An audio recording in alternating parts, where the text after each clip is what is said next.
നിയമസഭാ തെരഞ്ഞെടുപ്പിന് മുന്നോടിയായി വൻ വാഗ്ദാനങ്ങളുമായി UDF പ്രകടന പത്രിക പുറത്തിറക്കി. രാവിലെ 10 മണിക്ക് കൊച്ചിയിൽ നടന്ന ചടങ്ങിൽ തെലങ്കാന മുഖ്യമന്ത്രി രേവന്ത് റെഡ്ഡിയാണ് പത്രിക പുറത്തിറക്കിയത്. കേരളം ജയിക്കും, UDF നയിക്കും എന്നതാണ് UDFന്റെ മുദ്രാവാക്യം. ഇന്ദിരാ ഗ്യാരണ്ടിക്കാണ് പത്രികയിൽ പ്രധാന മുൻഗണന നൽകുന്നത്. പ്രകടന പത്രികയിലെ വാഗ്ദാനങ്ങൾ കൃത്യമായി നടക്കുന്നുണ്ടോ എന്ന് പരിശോധിക്കാൻ പ്രത്യേക എംപവറിംഗ് കമ്മിറ്റി രൂപീകരിക്കുമെന്നും UDF നേതാക്കൾ വ്യക്തമാക്കി. പ്രധാന വാഗ്ദാനങ്ങൾ എന്തൊക്കെയാണെന്ന് നോക്കാം.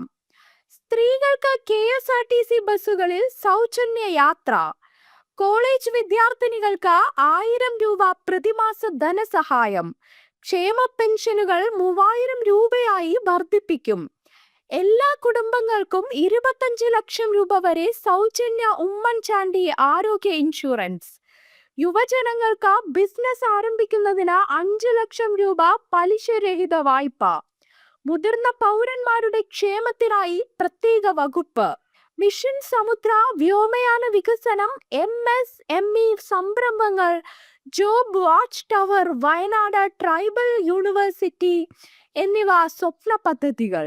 അർഹരായ കുട്ടികൾക്ക് ഇന്ത്യയിലും വിദേശത്തും പഠിക്കുന്നതിനായി KR നാരായണൻ സ്കോളർഷിപ്പ്, ലോൺ സ്കോളർഷിപ്പുകൾ, അങ്കണവാടികളിലെ കുട്ടികൾക്ക് ത്രൈമാസം മെഡിക്കൽ ചെക്കപ്പ്, ആശാവർക്കർമാരുടെ ദിവസവേതനം കുറഞ്ഞത് 700 രൂപയാക്കും, BPL വിഭാഗത്തിൽപ്പെടുന്ന രോഗികൾക്ക് സൗജന്യ ഡയാലിസിസ് രോഗികൾക്ക് തുടർ ചികിത്സ കുറഞ്ഞ നിരക്കിൽ, പാചകവാതക തൊഴിലാളികൾക്ക് ഓണറേറിയം കൂട്ടും, യുവാക്കൾക്ക് കുടുംബശ്രീ പോലെ യുവശ്രീ, കമ്മ്യൂണിറ്റി കിച്ചൺ വിപുലീകരിക്കും, കേരളത്തെ ലോകോത്തര ഹെൽത്ത് ഡെസ്റ്റിനേഷൻ ആക്കും, എല്ലാ പഞ്ചായത്തുകളിലും അടിയന്തര ചികിത്സാ സൗകര്യമുള്ള ആംബുലൻസ്, പബ്ലിക് ഹെൽത്ത് കേഡർ സമ്പൂർണമാക്കും, പോണ്ടിച്ചേരിയിലെ ജിപ്മർ മാതൃകയിൽ ബിൽ രഹിത ആശുപത്രികൾ, കേരളത്തിൽ മൊബൈൽ കീമോതെറാപ്പി യൂണിറ്റുകൾ, നിർധനരായ കുടുംബത്തിലെ സ്ത്രീകൾക്ക്